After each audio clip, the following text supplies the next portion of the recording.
KaraokeBooks. Frankenstein, or the Modern Prometheus. Mary Shelley. Audiobook. Letter 2. To Mrs. Seville, England. Archangel, the 28th of March 17.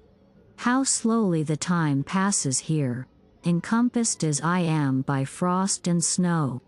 Yet a second step is taken towards my enterprise. I have hired a vessel and am occupied in collecting my sailors.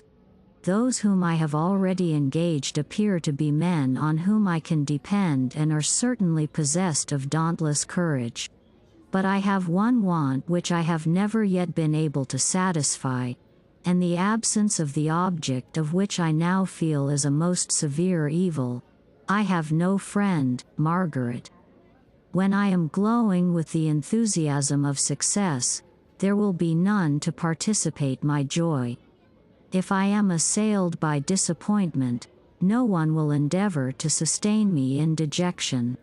I shall commit my thoughts to paper, it is true, but that is a poor medium for the communication of feeling. I desire the company of a man who could sympathize with me, whose eyes would reply to mine.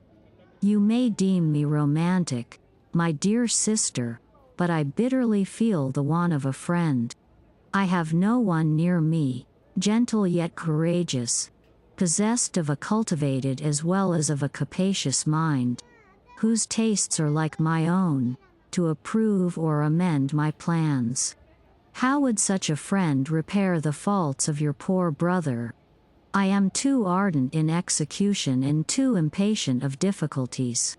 But it is a still greater evil to me that I am self-educated.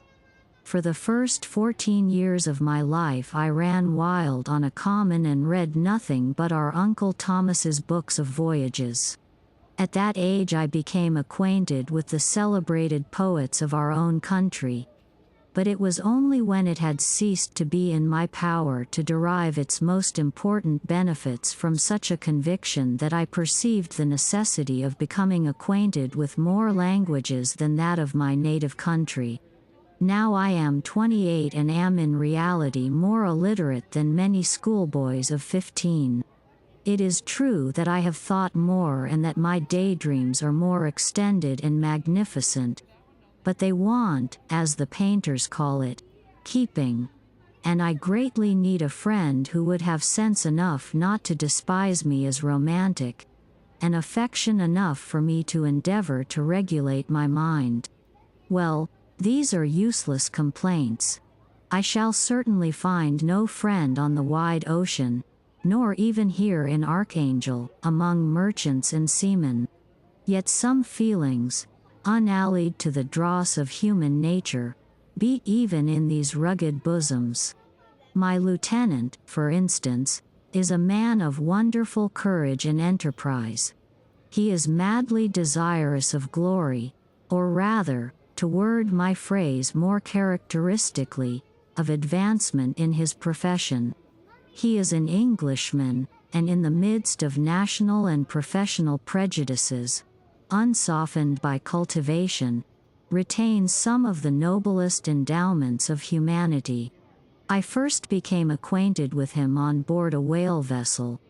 Finding that he was unemployed in this city, I easily engaged him to assist in my enterprise. The master is a person of an excellent disposition and is remarkable in the ship for his gentleness and the mildness of his discipline. This circumstance, added to his well-known integrity and dauntless courage, made me very desirous to engage him. A youth passed in solitude, my best years spent under your gentle and feminine fosterage, has so refined the groundwork of my character that I cannot overcome an intense distaste to the usual brutality exercised on board ship. I have never believed it to be necessary, and when I heard of a mariner equally noted for his kindliness of heart and the respect and obedience paid to him by his crew, I felt myself peculiarly fortunate in being able to secure his services. I heard of him first in rather a romantic manner. from a lady who owes to him the happiness of her life. This, briefly, is his story. Some years ago he loved a young Russian lady of moderate fortune, and having amassed a considerable sum in prize money, the father of the girl consented to the match.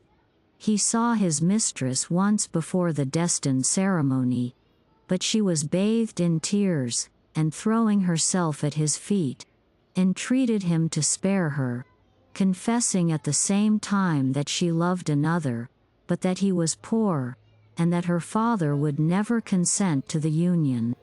My generous friend reassured the suppliant, and on being informed of the name of her lover, instantly abandoned his pursuit. He had already bought a farm with his money, on which he had designed to pass the remainder of his life. But he bestowed the whole on his rival, together with the remains of his prize money to purchase stock, and then himself solicited the young woman's father to consent to her marriage with her lover.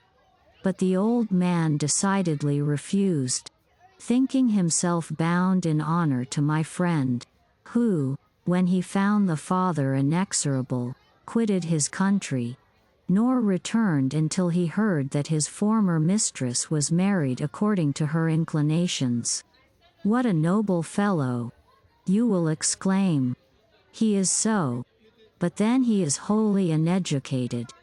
He is as silent as a Turk, and a kind of ignorant carelessness attends him, which, while it renders his conduct the more astonishing, detracts from the interest and sympathy which otherwise he would command. Yet do not suppose, because I complain a little or because I can conceive a consolation for my toils which I may never know, that I am wavering in my resolutions.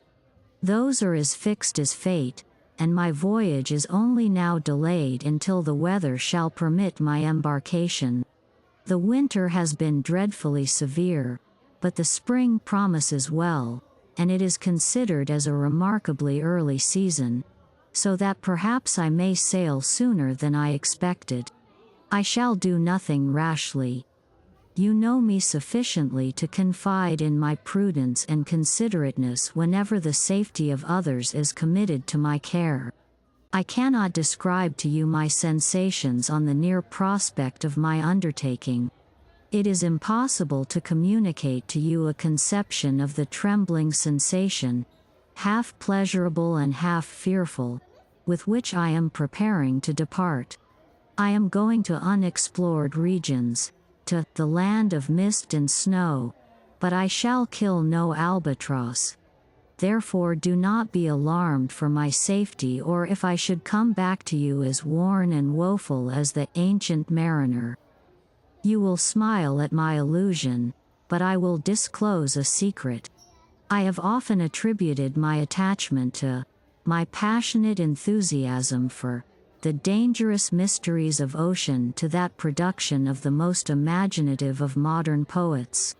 There is something at work in my soul which I do not understand. I am practically industrious, painstaking, a workman to execute with perseverance and labor. But besides this there is a love for the marvelous, a belief in the marvelous, intertwined in all my projects, which hurries me out of the common pathways of men, even to the wild sea and unvisited regions I am about to explore. But to return to dearer considerations. Shall I meet you again, after having traversed immense seas, and returned by the most southern cape of Africa or America? I dare not expect such success, yet I cannot bear to look on the reverse of the picture. Continue for the present to write to me by every opportunity. I may receive your letters on some occasions when I need them most to support my spirits. I love you very tenderly.